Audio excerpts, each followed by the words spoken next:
Hello, everyone there. We are Team Prismatic. Today on Women's Day, we really felt like sharing something deep with each one of you so that all this can become the internal voice of every woman who carries so much every day. The idea is to present the load, the emotional load that we all carry, which is mostly not seen, not talked about, and not even encouraged so much. So let us understand what are the kind of load that we carry at different segments of life, at different sphere of life, and at different time of life. Me and my entire team is there with Pooja as our senior clinical psychologist and Dhruvi as a clinical psychologist. And we will try and take you through many loads that we carry as a woman in and across our lifetime.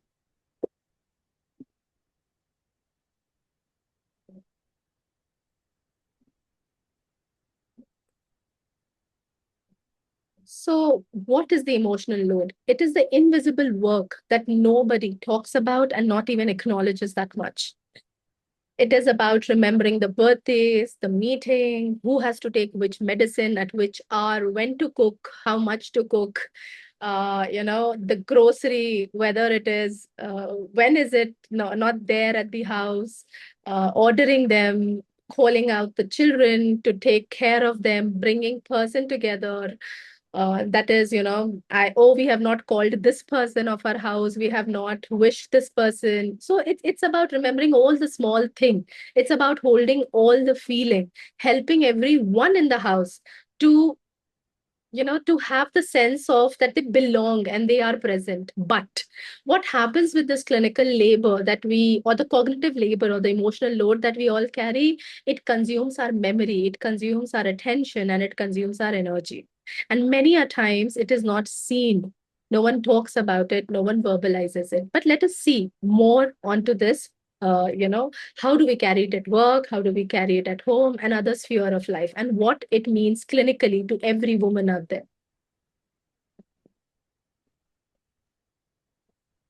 So, how do we learn this? Where do we learn all this from?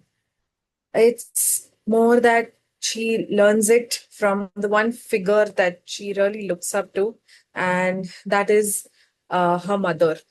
Watching her mother do everything, take so many responsibilities of the family, outside of the family, inside the home, as well as outside, and never complaining throughout all of these responsibilities.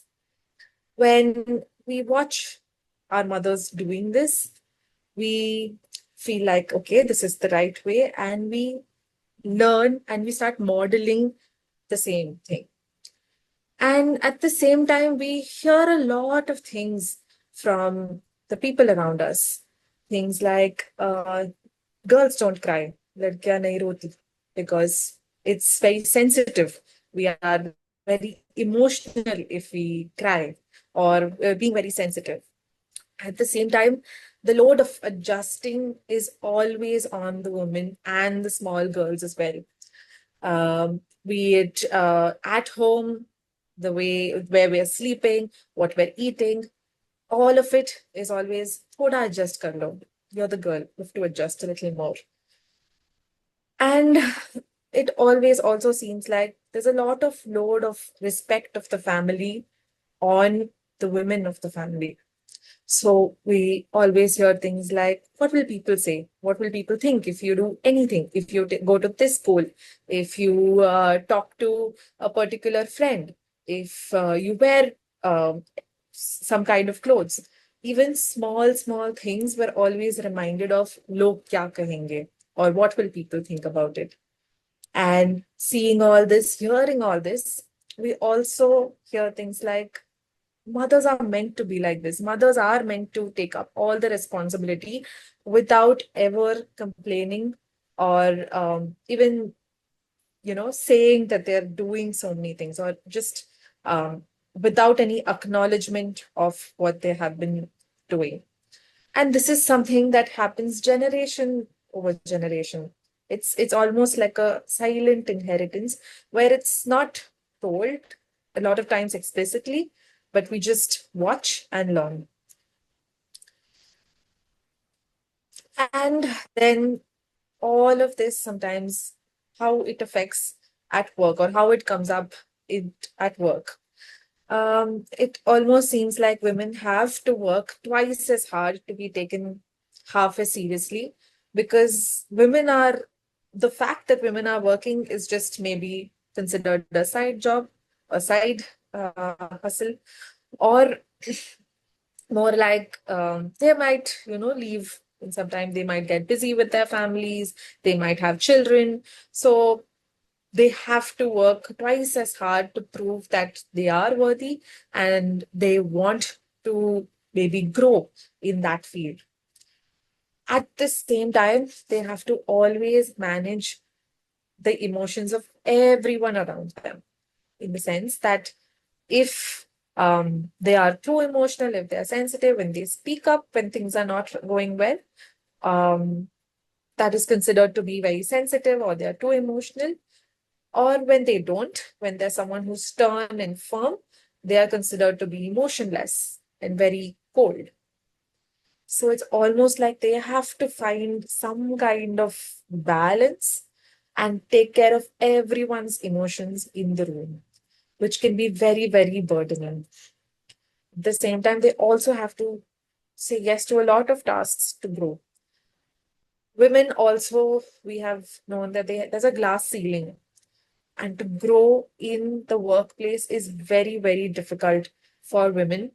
And breaking that glass ceiling, they have to do a lot, and almost work twice as hard as men. At the same time, the pay parity, we come across a disparity in the pay as well between males and females for the same amount of work. So all of this puts a lot of emotional burden, which might slowly lead to burnout, not just tiredness, but more of um, loss of motivation, not being able to do anything, just losing the will to grow. And this can be a lot of times seen as numbness, guilt, and a lot of over functioning and high functioning, even when they are not feeling that well. They just keep going and going and going. At the same time, at home, they are taking up so many different roles that at the same time, a wife, a daughter in law, caregiver, friend, and most importantly, a mother. Being a mother is such an important job, and there's so much um, responsibility that comes with the word mother. And if you're not doing something properly, you are termed as a bad mother. Or if you're doing it a certain way, then you're a good mother. So there's so much evaluation and judgment around the word mother. And this adds so much pressure without any help around a lot of times. It can also lead to a lot of guilt when things are not going well, when maybe the woman wants to sometimes work a little bit. It comes with a lot of guilt and becomes a part of their lives. All of this mental load is linked to very high rates of anxiety, depression, and it also could lead to a lot of relationship problems with family members, friends, and with the spouse. Even when sometimes there are other people to take up chores and do the work, help with the work, the mental planning, that is, okay, tomorrow, this is the food menu, or these are the things that need to be repaired in the next week. This is not, maybe the light is not working, or there's a plumbing issue. All of this generally falls more often than not on women to keep planning, to keep thinking about it, calling the concerned person. And over time, this creates a lot of chronic stress, which can lead to a lot of biological difficulties and can really overload the nervous system. thing that we can reflect upon, a question that we can reflect upon is, you know, when was the last time someone asked you how you were and they waited for your answer and actually listened to it? Just felt acknowledged about the fact that you're doing so many roles and doing so much well. Yep. So, what is the effect of so much emotional load that we saw in different areas of life? It affects physically, emotionally, and relationally. How does it do that? Is that this kind of emotional load and stress leads to an increase in the stress hormone, which is called cortisol. And this significant increase over a long period of time can lead to chronic mental health diseases, a lot of anxiety, depression, burnout, not able to do anything, not feeling like doing anything, loss of motivation, and also physical illness because it affects our immune system as well. Physically, it could lead to a lot of exhaustion, and sleep also becomes disturbed. It can also lead to a lot of headaches, gut problems, and getting sick more often than not because the immune system gets affected. Emotionally, also, it takes a toll by feeling very numb, not able to feel much, just going with the flow, and a lot of times some sensitivity with crying without any particular incident or reason, and as well as a lot of irritability. These can also come during, let's say, hormonal changes in the body, because the female body goes through so many changes, which we will see shortly. And there's a lot of guilt, like I mentioned, with not doing enough at all at any sphere of life. And slowly, all of this starts affecting the relationships also, but with quiet resentment because of the load not being shared. So taking up slowly might build that resentment. At the same time, you just feel like isolating yourself, not feeling like meeting many people, not wanting to talk to many people. And this can lead to a lot of not being seen, not being acknowledged, not being validated or appreciated for everything that is happening, which can slowly creep into a lot of relationship problems as well. This load that we talk about, it changes. Maybe it's a different kind of load through the different age groups or life spheres that we go through, and but something or the other is always there. It just changes shape. As you're a student, you're just trying to prove that you can do something, you can figure something out, and you can uh, maybe do manage everything. At the same time, there's a lot of body image, body concerns, and family expectations to be taken care of. Slowly, as we move to, let's say, 25 to 35, it's the period of time where there's so much pressure for marriage, especially in our society, as well as the need to do well in the career, because that is the time when maximum growth can happen. That's the time when you actually start working. So you feel like, okay, this is the time you have the energy to do it. But at the same time, there's so much emotional labor at work and new family, maybe pressure of conceiving and having a baby, taking care of so many things, so many new things actually, and still trying to do it effortlessly. Then comes 30 to 40, maybe you're a new mother, and that comes with a lot of hormonal changes as well as a lot of changes in the family, in the body as well. Along with that, getting adjusted to that, there's a lot of mom guilt with um, where what to do. Should I am I taking care of my child enough? Am I working enough? If I give work some more time, then there's always that feeling that, I'm not giving my child enough time.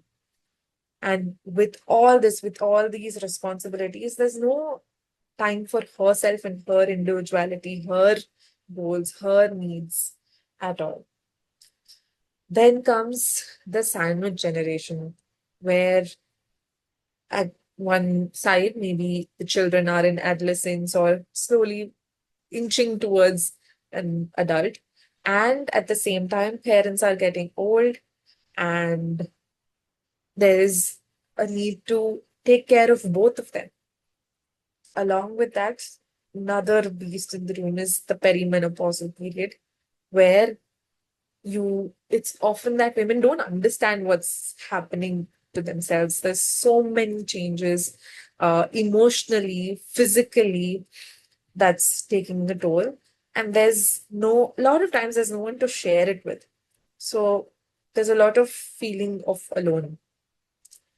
And then this question arises, out of all of this, everything that I am, all the roles that I am taking care of, who's, who am I? What are my needs and my interests? Or who am I outside of these roles? Then comes a time when we're 55 to 65 years old as an empty nester. There is there are things have changed, children have moved out, children have started their own lives, and that those roles that were so important, that of a mother, a daughter, daughter-in-law, all of those change. And then there is this loss of purpose. Okay, who am I? Which comes and sits in. At the same time, health concerns can start, and also a lot of maybe grief because of parents' death, friendships, friends not being coming. This can be a very difficult time where you don't know. It's uh, feeling very lost. So we see that throughout every life stage, there are so many responsibility that are taken up by women, which are not acknowledged at all. Before we move on to this, because we have Pooja and Dhruvi, and they both see very different sections of, ages of women. Dhruvi usually sees the younger one sometimes, and Pooja. I would like to know from both of you, like especially Pooja, if you can help us understand, like, at which section, like, how real is this picture that we were trying to draw, and what kind of issues clinically do you actually see a woman going through? Like, what conditions do they present with, and what they can do actually? Mhm. I mean, I think very well said what Ruby has mentioned. Each section, while she was talking about, be it the working woman, the new mother, that's the what usually I see crowd, in my work. And I think she have very in detail and very beautifully has talked about every section of how the transition happens between, from career to marriage, and then the pressure of, that it are we should we run for career or should we run for marriage. If career wise they are taking a good progress, there is always a constant pressure of, from the parents or let's say others of getting into marriage. Again, if the marriage happens, then there is a constant pressure, especially in our Indian context, that now, oh, ek saal ho gaya hai now, what's your plan of your baby or stuff like that.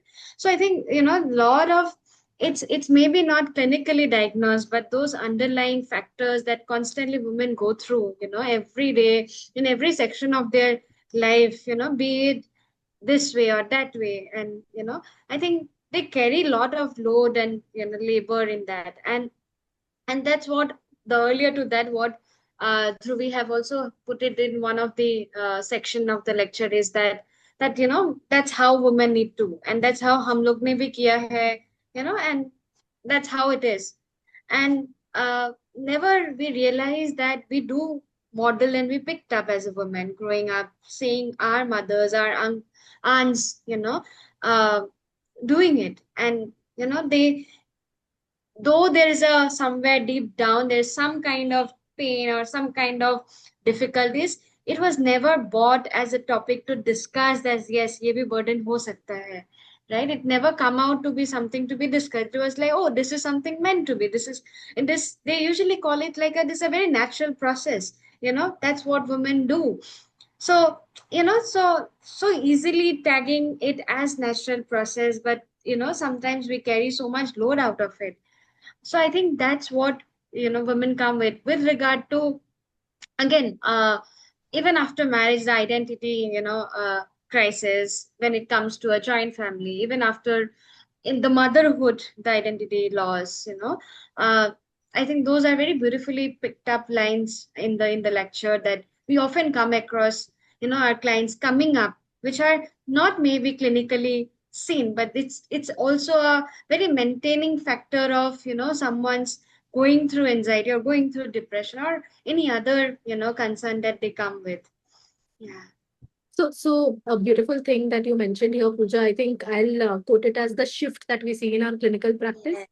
That Yeah. earlier people only used to walk into our clinic saying something when something was horribly wrong. But these days, I think all of us as a clinician will agree that there is a segment which walks in with these Mm. difficulties and these rules, norms, regulation that has been imposed on them, and maybe not clinically depressed, not clinically anxious, but wanting to find their own validation as to am I thinking it right? ऐसा कर सकते हैं Yeah. क्या? हो True. रहा है क्या? Boundary कैसे बनाए? I think those shift also we are seeing clinically, right? Yeah. I think Mm. the message on this Women Day is also that we need to pick up every day. We need to pick ourselves every day. We need to choose ourselves every day.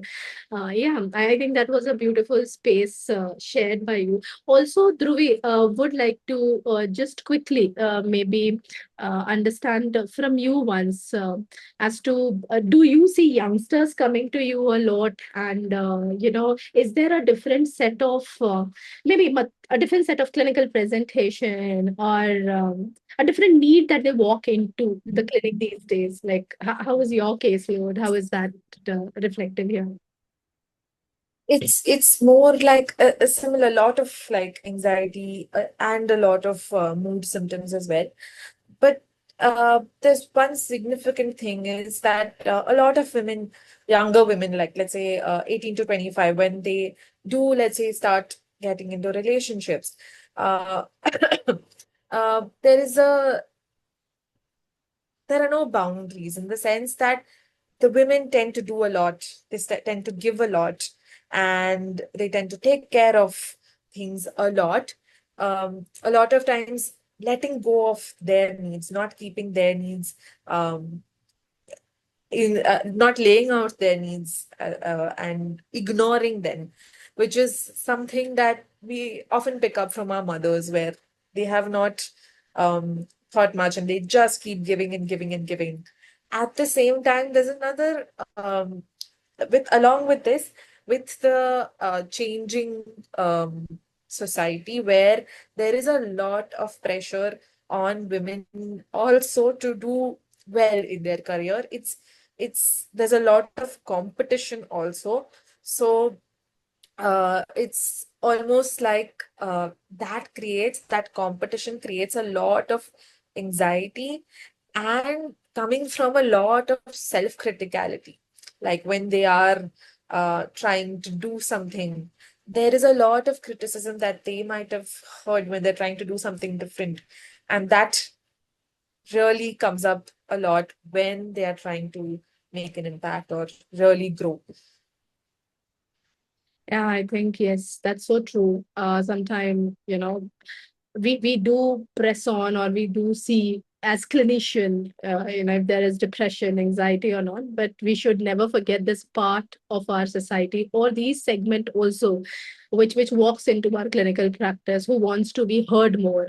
who wants to be validated, who wants that space or is asking for the space in this entire system, because they are choosing differently, they are wanting something different. And I think that's where it all stems to, that we have repeatedly been addressing it in this meeting today, that we don't talk about it because we have been taught about it, that you don't matter, your feelings don't matter, minimize it, how can you speak, women don't do this, women don't do that, if you are too demanding, who will take care of you, who will marry you, tomorrow you'll become a mother, then the child will demand. So yes, we keep on modeling from one space to another, being that perfect daughter, the perfect daughter-in-law, then that perfect mother, and at the end, as we all saw, that the nest goes empty, and then we are sitting sometime and asking, but we still do not have that inner voice which says that no, you deserved it all along.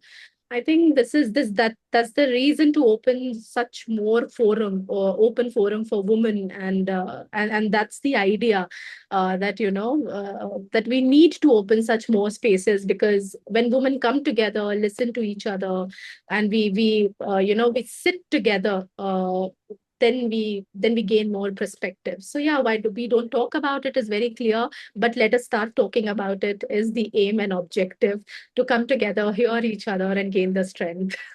Yeah, True, true. yeah. I think that this gives me an understanding of how, support group, uh, especially for women, and might help. You never know, what angle of life you touched upon in that support group.